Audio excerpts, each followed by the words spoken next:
BBC Coventry and Warwickshire. It's Thursday. It's time to go to the movies.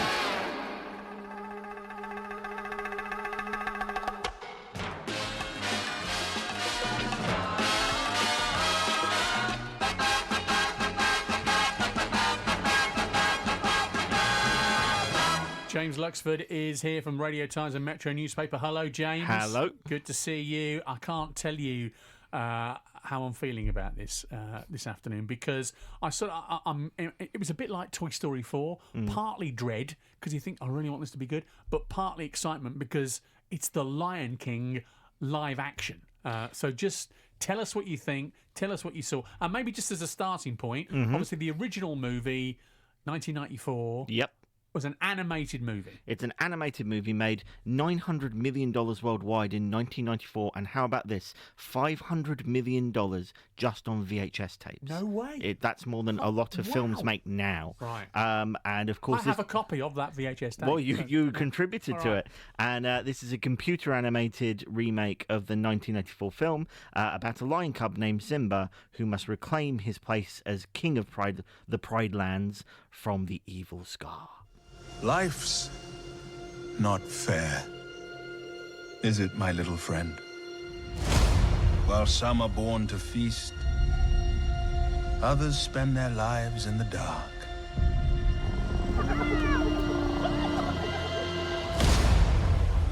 Begging for scraps.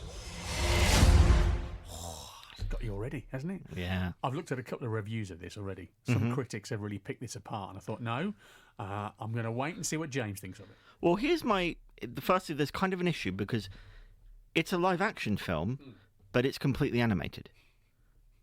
Everything's computer animated, but it's all photorealistic. If I told you this is just they put a camera on a load of lions and just sort of move their lips a bit, you might believe me because it's so real. But everything there was created in, I don't know, a shed somewhere in LA. But everything's very real, and with the opening scene, you know, the bit on the rock, you get a bit of lump in your throat because it's so faithful. And Jon Favreau, who directed Iron Man, he directed The Jungle Book, he has such a flair for visual storytelling. Can you guess what the problem with having real live seeming lions is? Yeah, I'm going to guess it's getting them to behave the way you want them to behave, and. Well, I mean, they're computer animated, so they behave however they want. But the problem with having realistic lions is lions can't make facial expressions. Okay. They can only move them. I mean, to have them seem natural, they have to have their cats, basically. They're big cats. Grimace. You don't see them sad, smile happy, and things like that. They are kind of just moving their mouths.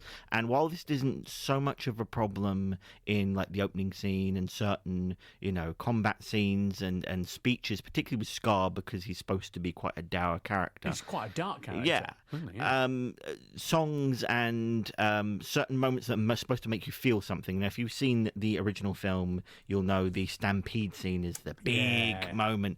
Yeah. It just is a bit empty for me because you can't see that emotion on the character's face. Having said that, there are some moments that are absolutely brilliant. I think Pumbaa and Timon, played by Billy Eichner and Seth Rogen, are probably as good, if not better, than their predecessors. I really like the way Chiwetel Ejiofor went with Scar. Now, but he's got big boots to fill, because Jeremy Irons, of course, was brilliant as Scar. He was menacing. Superb. The British accent plays well in America as a menacing thing. So for me, it's kind of like, all right, how's he done in that? Absolutely, and Lion King is essentially Hamlet. It's based on the. So Jeremy Irons went in a very Shakespearean direction with it, and but what Chiwetel Ejiofor does is go in a completely opposite direction. It's very slow. It's very methodical. It's very considered. It's very menacing, and it suits the fact that his character can't really move his face much. So I don't know.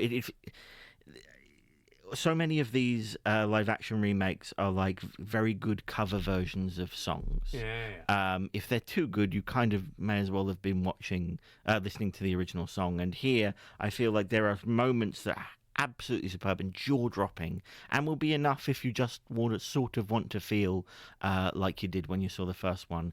But compared to what a masterpiece the first film was, I think it's a bit of diminishing returns. Okay. 2 questions. Donald Glover as Simba. Not It doesn't get enough time. You don't really. He's the adult Simba, and if you've watched the film, if you remember the film, adult Simba doesn't really do an awful lot. It's a lot of the main stuff happens to child Simba, so he's very good, but again, doesn't get a lot. And music, very good. Elton John. Elton John, you don't hear. I think he has a song at the end, a new song at the end. Right. But obviously Beyonce, who plays Nala, the love interest, is in there, and I've heard she can sing. So just a little, just a little. Excellent, good stuff. Right, so that's The Lion King.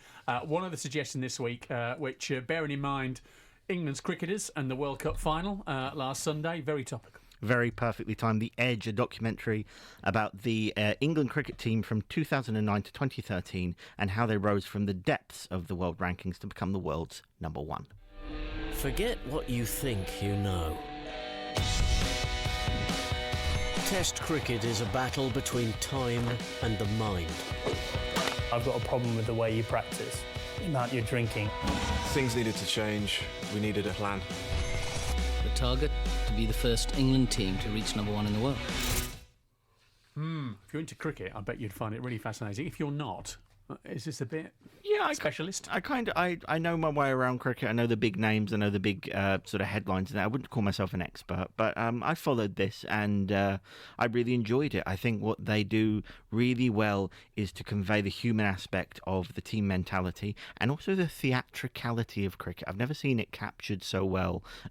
You really, the sweeping across the pitch and the motion of the batsman. You realise actually this is quite a photogenic sport.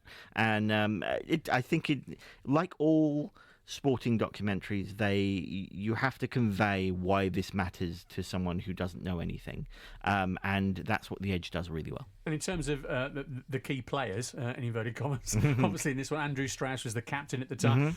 Obviously, intense interest if you're a Warwickshire fan, because Jonathan Trott and Ian Bell both play quite a major role.